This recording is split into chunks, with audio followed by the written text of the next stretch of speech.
അല്ലാഹുവിന്റെ റസൂൽ പറയുകയാണ് സല്ലല്ലാഹു അലൈഹി വസല്ലം ലാ തുൻകഹുൽ അയ്യിമു ഹത്താ തുസ്തഉമർ വലാ തുൻകഹുൽ ബിക്റു ഹത്താ തുസ്തഅദൻ ഫഖാലൂ യാ റസൂലല്ലാഹ് ഫകൈഫ ഇദ്നുഹാ ഖാല സല്ലല്ലാഹു അലൈഹി വസല്ലം അൻ തസ്കുത. ബഹുമാനപ്പെട്ട പ്രവാചകൻ സല്ലല്ലാഹു അലൈഹി വസല്ലമ തങ്ങൾ പറയുകയാണ്, വിധവയെ അവളുടെ അഭിപ്രായം മാനിച്ചുകൊണ്ട്, അവൾ പറയാതെ കണ്ട്, അവൾ നിങ്ങളോട് അഭ്യർത്ഥിക്കാതെ കണ്ട് നിങ്ങൾ വിവാഹം കഴിച്ചു കൊടുക്കരുത്. വിധവയായ പെണ്ണ് നമ്മൾ അങ്ങോട്ട് നിർബന്ധിക്കരുത്, അവൾ ഇങ്ങോട്ട് പറയട്ടെ. വലാ തുൻകഹുൽ ബിക്റു ഹത്താ തുസ്തഉമർ വലാ തുൻകഹുൽ ബിക്റു ഹത്താ തുസ്തഅദൻ. കന്യകയായ പെണ്ണിന് അവളുടെ അനുവാദം ചോദിച്ചുകൊണ്ടല്ലാതെ വിവാഹം കഴിച്ചു കൊടുക്കരുത്. ഫഖാലു, അപ്പോൾ സഹാബാക്കൾ ചോദിച്ചു, ഫകൈഫ ഇദ്നുഹാ യാ റസൂലല്ലാഹ്, നബിയേ എങ്ങനെയാണ് ഞങ്ങൾ അവരോട് അനുവാദം ചോദിക്കുക? ഖാല റസൂലുള്ളാഹി സ്വല്ലല്ലാഹു അലൈഹി വസല്ലം, നിങ്ങൾ നബി തങ്ങൾ പറയുകയാണ്, നിങ്ങൾ ആ പെണ്ണിനോട് അനുവാദം ചോദിക്കുമ്പോൾ അന്തസ്കുത, അവൾ മൗനം ദീക്ഷിക്കലാണ്, മൗനമായിരിക്കലാണ്. മൗനമാണ് അനുവാദം, മൗനം സമ്മതം എന്ന് നമ്മൾ പറയൂലേ, മൗനമാണ് സമ്മതം. അവൾ മൗനമായിരുന്നാൽ അതവളെ വിവാഹം കഴിച്ചു കൊടുക്കുന്നതിലേക്കുള്ള സൂചനയാണ്.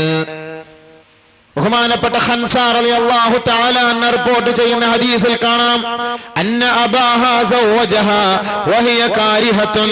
ഖൻസാ ബീവിയെ തന്റെ പിതാവ് വിവാഹം കഴിച്ചു കൊടുത്തു, പക്ഷേ വഹിയ കാരിഹത്തുൻ, അവൾക്ക് ആ വിവാഹത്തോട് വെറുപ്പായിരുന്നു, യോജിപ്പില്ലായിരുന്നു.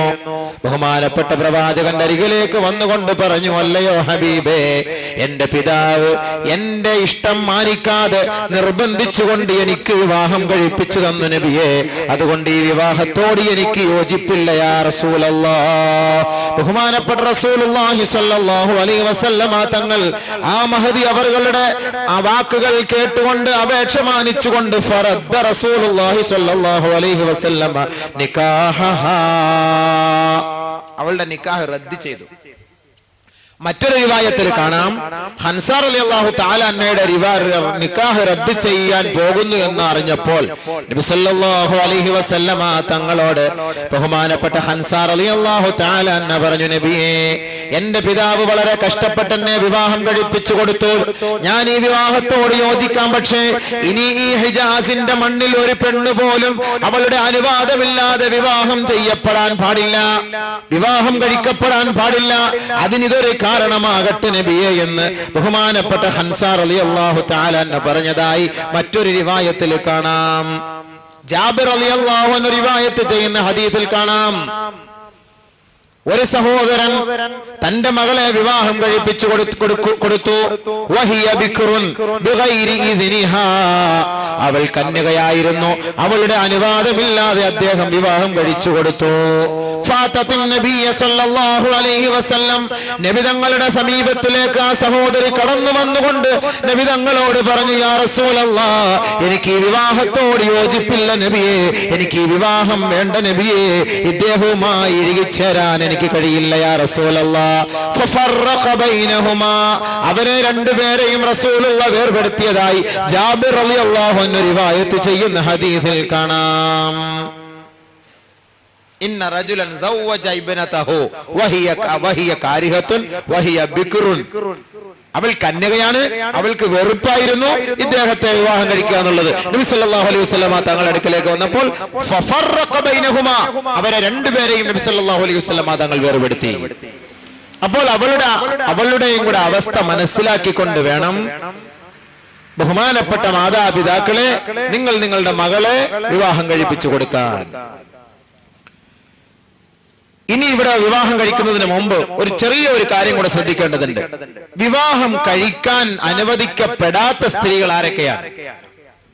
വിവാഹം കഴിക്കാൻ പാടില്ലാത്ത, വിവാഹ ബന്ധം എടുക്കാൻ പാടില്ലാത്ത ബന്ധങ്ങൾ 3 തരത്തിലാണ് ഇസ്ലാം അത് നമുക്ക് മനസ്സിലാക്കി തരുന്നത്. 1 രക്തബന്ധം, 2 വിവാഹത്തിലൂടെയുള്ള ബന്ധം, 3 മുലകുടി ബന്ധം. ഈ 3 ബന്ധങ്ങളിൽ നിന്ന് വിവാഹം എടുക്കുന്നത്, വിവാഹം കഴിക്കൽ ഇസ്ലാം നിരോധിച്ചിരിക്കുന്നു. പരിശുദ്ധ ഖുർആനിൽ അല്ലാഹു തആല പറയുന്നുണ്ട്, حرمت عليكم أمهاتكم وبناتكم وأخواتكم وعماتكم وخالاتكم وبنات الأخ وبنات الأخت وأمهاتكم اللاتي أرضعنكم وأخواتكم من النساء وربائبكم اللاتي في حجوركم من نسائكم اللاتي دخلتم بهن എന്ന് തുടങ്ങുന്ന ഭാഗത്ത് അല്ലാഹു സുബ്ഹാനഹു വ തആല ഏത് പെണ്ണിനെ നിങ്ങൾ വിവാഹം കഴിച്ചുകൂടാ എന്ന് പരിശുദ്ധ ഖുർആനിലൂടെ നമുക്ക് വ്യക്തമാക്കി തരുന്നുണ്ട്.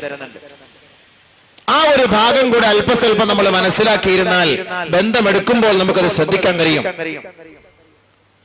പരിശുദ്ധ ഖുർആനിൽ ഇസ്ലാമിൽ നമുക്കത് വരച്ച് തന്ന് കാട്ടിത്തന്നിട്ടുണ്ട്. എങ്കിലും സുഹൃത്തുക്കളെ, സഹോദരന്മാരെ, ചില മൂഢന്മാർ, വിഡ്ഢികൾ ഈ ഒരു നിയമം പാലിക്കപ്പെടാറില്ല. പാലിക്കാതെ കണ്ട് ഇസ്ലാമിനെ കരിവാരിത്തേക്കുന്ന തരത്തിൽ അവരുടെ വൈവാഹിക ജീവിതത്തെ അവർ ആഘോഷമാക്കുന്നു. പരിശുദ്ധ ഖുർആനിൽ അല്ലാഹു വ്യക്തമാക്കുകയാണ്, ഹുർരിമത് അലൈക്കും ഉമ്മഹാതുക്കും, നിങ്ങളുടെ മാതാക്കൾ നിങ്ങൾക്ക് നിഷിദ്ധമാണ്, നിഷിദ്ധമാണ്. അതെല്ലാവർക്കും സുവിദിതമായ കാര്യമാണല്ലോ. ആരാണ് മാതാവിനെ വിവാഹം കഴിക്കുക? ശരിയായ കാര്യമാണ്. പക്ഷേ നാട്ടിൽ നടപ്പുവശമുണ്ട് ചില സ്ഥലങ്ങളിൽ. നമ്മുടെയൊക്കെ നാട്ടിൽ, നമ്മുടെ നാട്ടിൻ പ്രദേശങ്ങളിൽ ഇല്ല എങ്കിലും പാശ്ചാത്യ നാടുകളിൽ ഇതൊന്നും ഒരു വിഷയമേ അല്ല. പിന്നെ വെളിനാടിനെ അപേക്ഷിച്ചിടത്തോളം ഒന്നും പറയണ്ട. അവിടെയൊക്കെ പോയി പരിചയമുള്ളവർക്കറിയാം അവിടുത്തെയൊക്കെ അവസ്ഥകൾ. അതൊന്നും നമ്മളിപ്പോൾ പരസ്യമായി നമ്മുടെ പല്ലുകുത്തി നമ്മൾ മണപ്പിക്കേണ്ട കാര്യമില്ലല്ലോ. അല്ലെങ്കിൽ അല്ലാഹു സുബ്ഹാനഹു വ തആല അറേബ്യൻ സംസ്കാരത്തെ മനസ്സിലാക്കിക്കൊണ്ടിറക്കിയ ആയത്തുകളാണ്.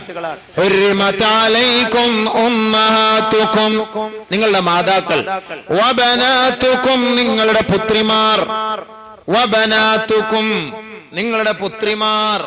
അതൊക്കെ സ്വാഭാവികം. നിക്കാഹ് എന്ന പേര് നടക്കുന്നില്ല എങ്കിലും ഹനഫി മതം അനുസരിച്ച് നിക്കാഹ് എന്ന് പറഞ്ഞാൽ ജിമാഹ് എന്നാണ് അർത്ഥം. ശാരീരികമായി ബന്ധപ്പെടുക എന്നർത്ഥം. ബഹുമാനമുള്ള സഹോദരങ്ങളെ, ഇന്ന് പിതാവെന്നോ മകളെന്നോ ഉണ്ടോ? ശ്രദ്ധിക്കാറുണ്ടോ?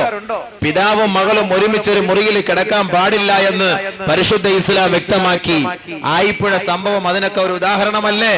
എത്രയെത്ര സംഭവങ്ങൾ സാംസ്കാരിക ബോധമുള്ള കേരളത്തിൽ തന്നെ നടക്കുന്നുണ്ട്. നിങ്ങളുടെ മക്കളെ, പെൺമക്കളെ നിങ്ങൾ വിവാഹം കഴിക്കരുത്. അതുകൊണ്ട് നമ്മൾ വാപ്പായുടെ ഉത്തരവാദിത്തം 9 വയസ്സ് പ്രായപൂർത്തിയായ 9 വയസ്സ് പ്രായമായ പെണ്ണിനെ വാപ്പയും മകളും തമ്മിൽ ഒരുമിച്ച് ഒരു കട്ടിലിൽ, ഒരു ബെഡിൽ കിടക്കാൻ അനുവദിക്കുന്നില്ല ഇസ്ലാം. അതേപോലെ 9 വയസ്സായ ചെറുക്കന്, ആൺകുട്ടിയെ ഒരു മാതാവിനോടൊപ്പം കിടത്താൻ ഇസ്ലാം അനുവദിക്കുന്നില്ല. ആ ഭാഗം നമ്മൾ പ്രത്യേകമായി ശ്രദ്ധിക്കേണ്ടതാണ്. ഇസ്ലാം അതുപോലെ നമുക്ക് വരച്ച് കാണിച്ചു തരുന്നു. പരിശുദ്ധ ഖുർആനിൽ ഒരു ആയത്തുണ്ട്. ആ ആയത്തിൽ അല്ലാഹു തആല 3 സന്ദർഭങ്ങളിൽ